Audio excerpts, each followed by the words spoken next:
자, 오늘 살펴볼 흥미로운 사례는요. 마치 한 편의 쫄깃한 기업 스릴러 영화 같습니다.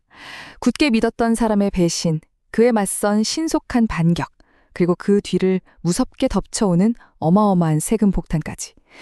비즈니스 세계에서 단 한 장의 문서가 어떻게 수억 원의 운명을 완전히 갈라놓을 수 있는지 보여주는 정말 완벽하고 아찔한 사례거든요. 오늘 이 분석을 다 들으시고 나면 복잡하기만 했던 세법의 이면이 아주 명확하게 꿰뚫어 보이실 겁니다. 자, 그럼 본격적으로 시작해볼까요? 여러분, 만약에 말이죠.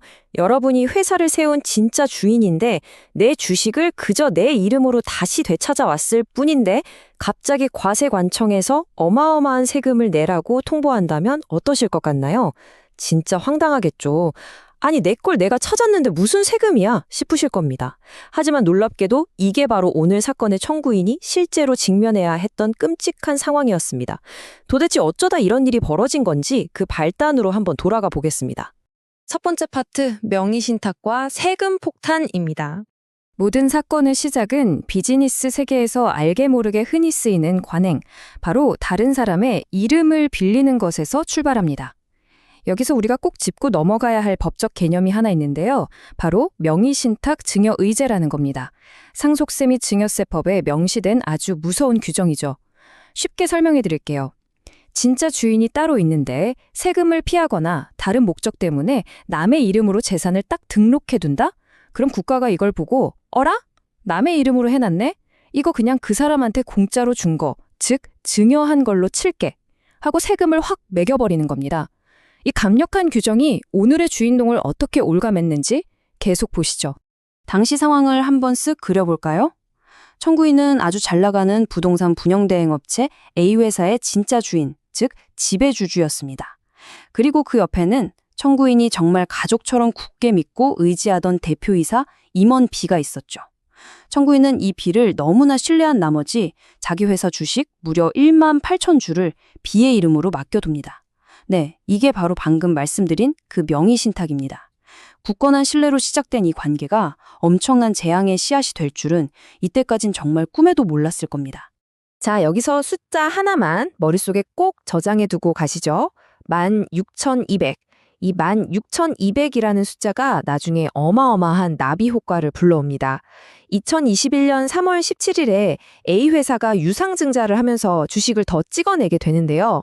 이때 청구인 몫으로 배정된 신주 16,200주 역시 기존 명의자인 임원 B의 이름으로 들어가게 됩니다.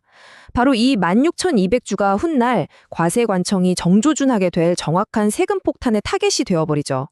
두 번째 파트. 배신으로 인한 계약 해제입니다. 영원할 것 같았던 비즈니스 파트너 관계, 과연 어떻게 깨졌을까요? 2021년 봄의 타임라인을 보면 정말 숨이 가쁩니다. 3월 17일에 16,200주의 주식이 B의 이름으로 들어간 지 불과 5일 뒤인 3월 22일. 청구인은 회사를 위해 고생하는 B에게 확실한 동기부여를 해주고 싶었나 봐요.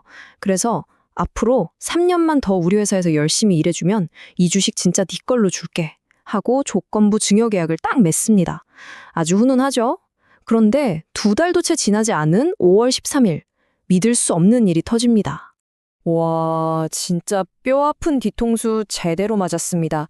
그렇게 믿었던 임원 B가 3년 근속 조건은커녕 뒤로 호박씨를 까고 있었던 거죠.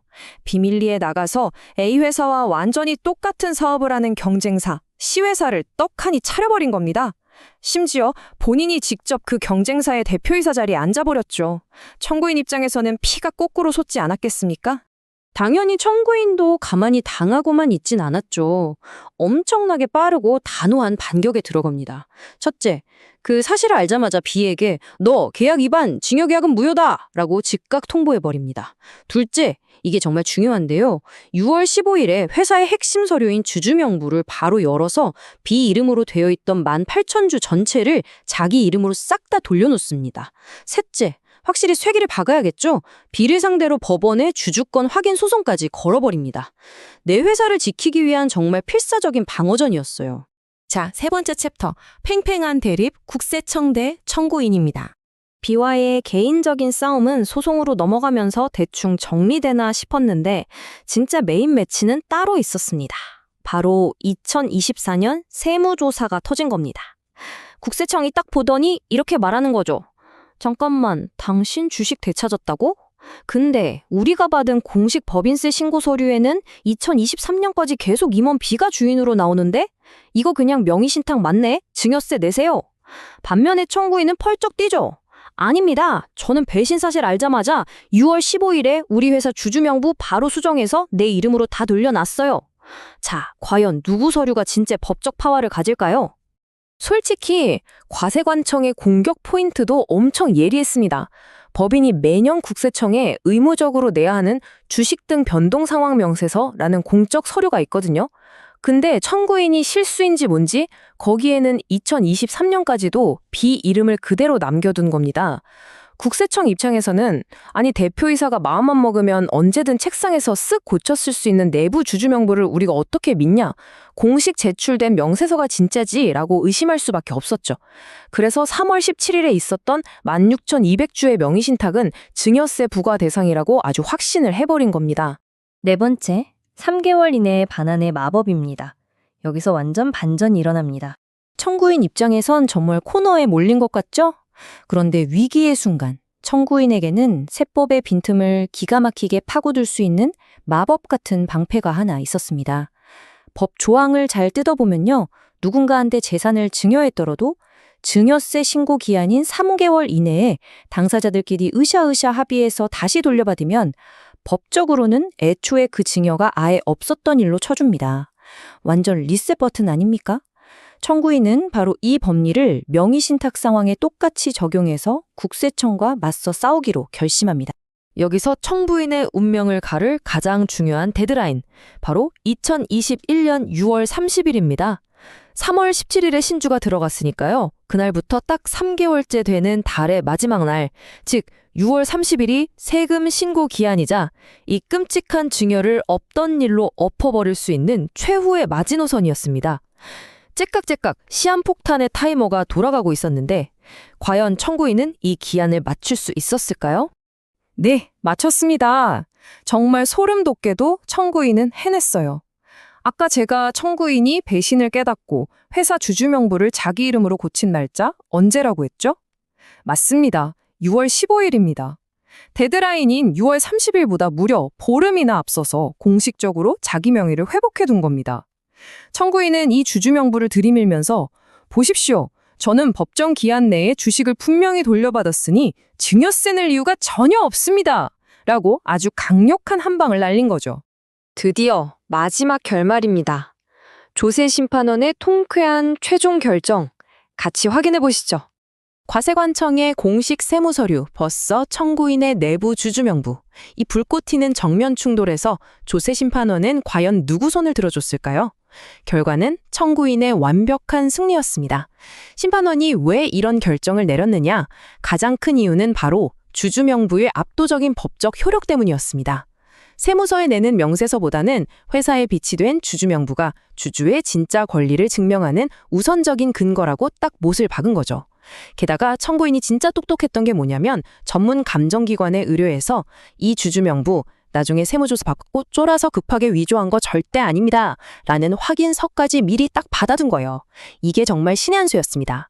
결국 심판원도 데드라인 안에 적법하게 주식이 반환되었다고 깔끔하게 인정해줬죠. 자, 이로써 정말 속 시원한 사이다 결말에 도달합니다. 청구인의 목을 옥죄어오던 거액의 증여세 부과 처분은 공식적으로 전면 취소되었습니다. 영원히 된 거예요.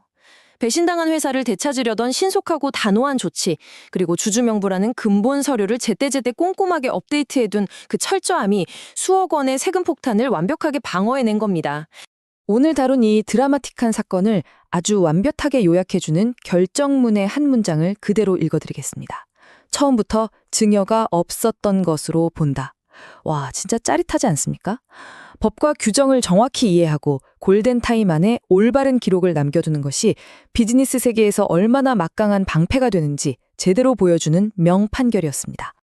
자, 오늘 살펴보니 흥미진진한 사례 분석을 마무리하면서 여러분께 꼭 하나 여쭙고 싶습니다. 만약 지금 회사를 운영하고 계신다면 지금 당장 캐비넷 열고 서랍 속 주주명부 한번 확인해 보시죠. 과연 그 문서 현재의 진짜 현실을 꼼꼼하게 잘 반영해서 업데이트 되어 있으신가요?